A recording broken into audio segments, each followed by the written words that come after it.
Whilst researching a variety of horror film trailers, posters, and websites, it became apparent that they all follow a set of generic conventions. These conventions are typical of the genre, and they help communicate to the audience exactly what genre and even subgenre the product belongs to. Within the horror genre, there are certain pieces of information which typically appear in the same places, whether that be on a poster, website, or trailer. As part of my research into the existing generic conventions of horror film posters, I analysed the Insidious movie poster. I was able to see that things such as the movie title, for example, are included on all film posters in the biggest, boldest font because this is the most important piece of information on the poster. The audience need to know the name of the film so that they can look for it in the cinema if they go and watch it. The tagline is also a very important convention for horror film posters because it's something which should be memorable and which the audience can associate with the film. And without giving too much away, the theme of the narrative is hinted, which aims to tempt them to go and see the film. It is conventional for the tagline to appear below the film title or at the very top of the poster, but in a smaller font so that it is one of the first things the audience see after the image and the title, drawing them into the poster and making them become more intrigued about the film. The characters shown on the poster are always very significant characters who have high importance to the film's narrative. The film's antagonist usually appears on the poster, and this is to create mystery and make the audience feel scared but intrigued. This is done through the mise-en-scene because the antagonist is usually made to appear out of the ordinary and sometimes supernatural through the use of editing and distortion. The editing of the images make the characters appear sinister to give the audience a hint that the character is potentially dangerous, encouraging them to watch the film and find out more. Another generic convention of horror film posters is to have direct mode of address with the audience through the image of the main character on the poster. The audience's attention is drawn to the poster by having the character stare intensely at the camera, and this can create an unnerving and anxious atmosphere, making the audience feel like the antagonist is threatening them to watch the film and find out more. The antagonist is usually shown in a medium shot or medium close-up shot, and this can be quite intrusive and uncomfortable for the audience, as the close-up shot creates a small distance between the audience and the character, therefore the audience is made to feel on edge and uneasy. Other important features of horror film posters include the release date, and this is typically in a somewhat prominent font because it is important that the audience know when to look out for the film in the cinema.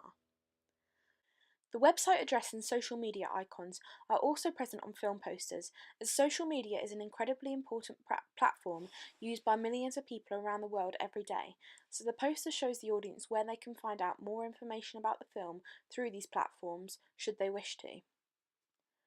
Credits are also always included on the film poster, and they always appear at the bottom of the page in a much smaller font, and this is due to it not being a piece of information the audience are particularly interested in.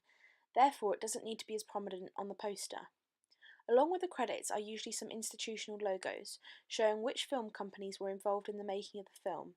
These are shown on the poster because the audience may recognise a company's logo, and could be encouraged to go and watch the film based on a previous film the company has produced. Film posters also typically follow a dark colour scheme, and this is to visually show the audience straight from the first look at the poster that the film is a horror, and this is made obvious because darker colours connote dark themes and storylines. Similarly to if the poster included bright colours, it would be associated with comedy, for example. When it came to creating my own poster for my horror film Revenge, I felt that it was important to follow the generic conventions of horror film posters, so that the audience would easily recognise it as a horror movie. I therefore decided to stick with a dark colour scheme so that the genre is obvious from a glance, and the main colour of the film title font is red, as this connotes blood and danger. The film title is the biggest and most prominent font on the page, and the font again helps to communicate the horror genre, as the lettering has drops of blood falling from it, to suggest that somebody within the narrative ends up getting hurt or killed. The tagline is a common phrase, "what goes around comes around," and this gives more of a hint about the narrative, suggesting that someone within the film perhaps did something, and as a result they will be facing the consequences through karma. The image reinforces the theme of the narrative because it includes two images of the same character. The first where she is looking scared, vulnerable and like a victim, and the second image where she looks sinister and possessed. These images suggest that at some point within the narrative, the tables turn and this character begins to seek her revenge.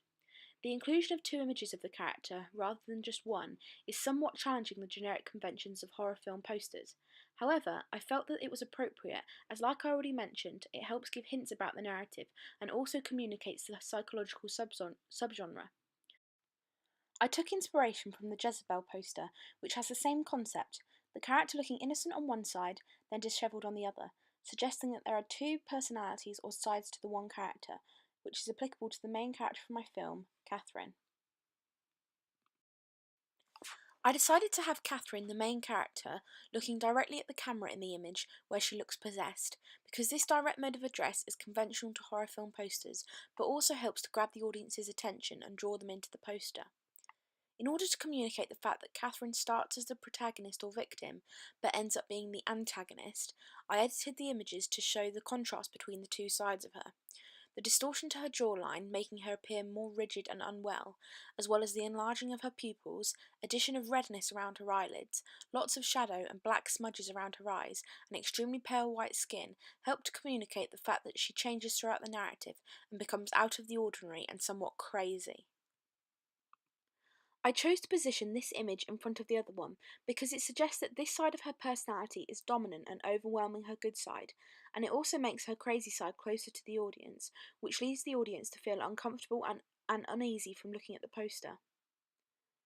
I've put the credits of the film at the bottom of the poster, where it is conventional for them to be found, and they are in a standard font for film credits, showing the important information including the director, producers, writers, editors and more, but it is in a smaller font from the rest of the text, as it is not interesting for the audience to read. I included the release date at the bottom of the poster in a larger font in bright red to stand out from the credits, because this is important as the audience need to know when they can see the film in cinemas. The date I chose to have the release date on is significant because traditionally Friday the 13th is an unlucky date where unfortunate or spooky events superstitiously take place, so I felt that by having the release date on Friday the 13th, it would reinforce to the audience the genre and that they will be in for a fright if they go and watch the film in cinemas. Finally, I included the website address and social media links so that the audience know where to go to find out more information about the film. I've made the website font red again to stand out from the credits, and I included the Facebook and Twitter logos to make it obvious to the audience that they can use their social media to follow and keep up to date with the film. Overall, I believe that I have included all of the generic conventions of a horror film poster on my own movie poster in an appropriate way for my product, helping to advertise my film and communicate the horror genre. To familiarise myself with the generic conventions of horror film websites, I analysed several existing horror film websites, including the Insidious 2 website, which features many of these generic conventions, which helped me decide what I wanted to include on my final website. The first thing which appears obvious on existing horror film websites is the dark colour scheme. The colours black and red are often used because they connote death and danger, and the text is usually in white to make it stand out. On my website, to follow this convention, I kept my main colour theme black and red, and had the main text featured in a white font because it makes it stand out and easy to read. It is also conventional for horror film websites to feature the film title on every page of the website in the biggest, most prominent font. Some websites also include a hyperlink on the title so that it can be clicked on to take the viewer back to the main homepage. I decided to follow this convention on my website, having Revenge appear on the top left of every page, with a tagline just below it, to make it clear that the website is advertising the film and to also show linkage to the poster, making it easily recognisable as part of the same product. I chose to also have the hyperlink on the title directing back to the homepage to make navigation easier for the users, and I put an animation on the title which makes it spin around to suggest themes of chaos and mayhem, which feature heavily in the film. The navigation panel is an important part of horror film websites, displaying to the audience the different features available on the website and showing them which page they are currently on, as well as enabling them to change page and navigate through the website. As you can see here, the navigation panel is often at the top of the page, going across it horizontally, and the page you are currently viewing changes colour. I applied this to my website, using similar headings to display the features conventional to horror film websites. These features include the synopsis section, where a general overview of the page is given, to enable the audience to find out more about the film, aiming to engage them and make them want to find out more. The cast and crew section is also common on film websites, to give the audience more information about the cast, and images are often used to display the actor or actress playing the main character. This is something I did on my website, clearly showing the characters in order of importance. However, to improve, I would write a short paragraph about each person, giving the audience further information should they wish to click on the actor to find out more. The photos section of the Insidious website features full-screen images taken from the movie, giving hints about the narrative, which is intriguing for the audience. I included a gallery page on my website, however decided to challenge the form slightly by having the images appear smaller on the page, as well as in a rotating gallery wheel, so that all of the images are displayed automatically on a loop, making it more convenient and easy for the audience to view the images, rather than having to manually move to the next ones. The Insidious website challenges the convention slightly by having the trailer accessible only through the videos page, whereas my other research indicated that the trailer is often linked both on the homepage and on the video page. Therefore, I included a button on my homepage saying Watch Trailer to make it obvious and easy for the viewer to find the trailer, as well as having it accessible from the video page. As you can see on the Insidious website, it is conventional for horror films to have certain aspects of their product or brand available for the audience to download or buy as a way of engaging the audience further and encouraging further advertisement. This can include downloadable wallpapers, apps, games, and cover photos. I decided to have the soundtrack available on my website for audiences to download, using different platforms including Spotify, iTunes, and Amazon to make it accessible for a variety of users. I decided to have the icons as knife symbols to reinforce the theme of violence and revenge, as I feel that it is important to link everything on the website with the theme of the narrative, to really reiterate to the audience that the film is a horror film, hopefully tempting them to go and watch it in cinemas. Another generic convention which I chose to follow was to have the credits and institutional logos appear at the bottom of the pages on the website. I did this so that the information is there for the audience to view at any time, and seeing an institution or film company which appeals to the audience with regards to a previous production made by the company may indeed encourage the audience to go and see the film. Social networking links are an extremely important part of marketing and are a generic convention for almost all horror movie websites in the attempt to encourage the audience to follow or like the movie on their platforms. These platforms, having such a high volume of users, can act as a tool for advertisement. Should an audience member click Share with Friends, it is automatically recommended to their friends and family, therefore encouraging others to watch the film. Other interactive features and competitions may also be available on the film's Facebook or Twitter page, for example, which isn't available on the website. Therefore, I made sure to include these links on my website, and if this was a real film, further information about the film would be published on these social media platforms. I decided to include reviews on my homepage from well-known review websites and magazines to show the audience examples of critics seeing the film and having extremely positive feedback to give about it. Being able to see these reviews from well-known companies playing on a continuous loop on the website may give the audience encouragement to go and watch the film, as they will most likely value the opinion of these institutions and subsequently want to form their own opinion of the film. Whilst this is not a convention which is on every single horror film website, it can be found commonly on horror film posters, but I thought that it was appropriate to have the reviews show on the website instead, because I could use an animation technique to have several reviews appear and change on a loop, which also makes it more engaging for the audience.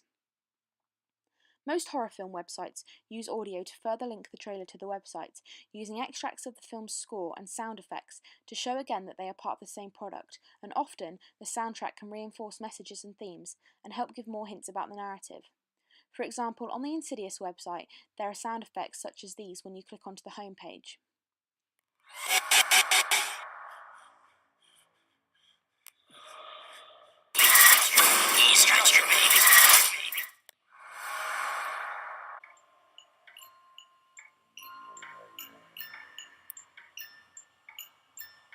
These put the audience on the edge of their seat and give them clues about what's to come in the film. I chose to follow this convention by having audio from the trailer play on my website, as well as the whispers of the bullies, as this is a key point in my narrative and it helps create an eerie and uncomfortable atmosphere for the viewer using the website. When it came to making the trailer for my horror film, I analysed several trailers, including Insidious 2, to look at the conventional features of a horror trailer, including the mise-en-scene, editing and sound.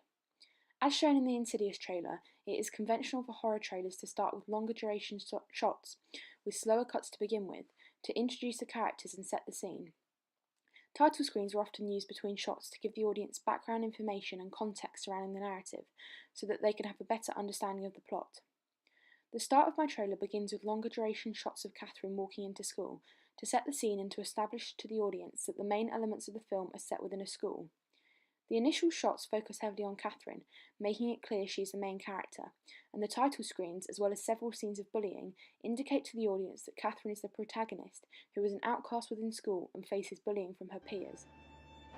The score at the start of the trailer also helps to establish this because it is quiet and sad and features the use of a piano and violin, which creates a low bleak atmosphere. It is common for horror films to be set in places which are familiar to the audience, such as the home, because it creates a hyper-realistic narrative whereby the audience are made to feel on edge and paranoid within places where they would normally feel safe, after seeing horrible things happen to the characters in the film. I chose to set most of my film in a school because this is relevant to my target audience and they can relate to the characters, and with this in mind, I aim to make them feel as if the same thing could happen to them, that they might find themselves around someone who experiences psychological disturbance and could find themselves in the position of one of the characters. As the trailer progresses, the shots become quicker as trouble arises for Catherine, and this is conventional to the horror genre because it indicates to the audience that chaos is about to come and it starts to build tension. After the tension building sequence where things start to change for Catherine and she hears the bully's voices in her head in a dream, I made it very clear that this was a turning point in the narrative by having the music stop, Catherine scream, then a moment of silence and a black screen which is followed by a loud crash and more dramatic music which begins to play.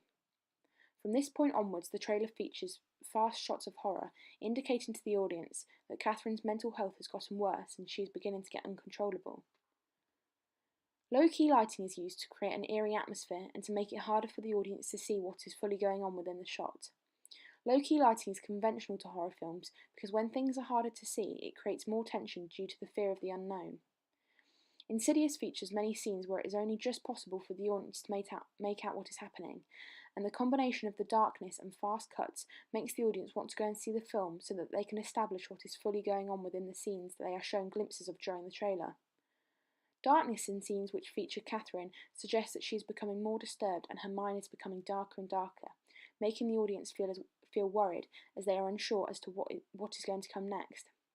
In some scenes, I added a tint of blue to make the setting seem colder and more uninviting, again making the audience feel uncomfortable as they witness the characters go through torment. At the end of horror film trailers, there is typically a visual or piece of audio, such as a loud, sudden sound effect, which comes out of nowhere just as the audience thought the trailer was over. This gives the audience one final scare and leaves them feeling scared and on edge, just after seeing the name of the film, so that they are left remembering the name and tempted to go and see the full film. I chose to do this at the end of the trailer, when after the Revenge title screen disappears, a scary shot of Catherine looking crazy and blowing out a candle appears and the screaming of the bullies which was previously in the background suddenly stops. This hints to the audience that she has perhaps silenced them through her evil means, and they must watch the film to find out how. Then, as the credits appear, there is a very loud sting of music which as discussed, leaves the audience feeling on edge as the trailer finishes. Within horror films, it is typical for the main character, who is usually the victim, to be female. Females are represented in accordance with their stereotype, which is to make them seem weak and vulnerable and in danger. I followed this convention at the start of the film, where Catherine is the victim, and this is communicated through the different scenes of bullying, the sad music, and the title screens. However, I challenged the convention slightly because by the end of the film, she has become almost a villain, with shots showing her tormenting the bullies and seeking her payment, hence the name of the film, Revenge.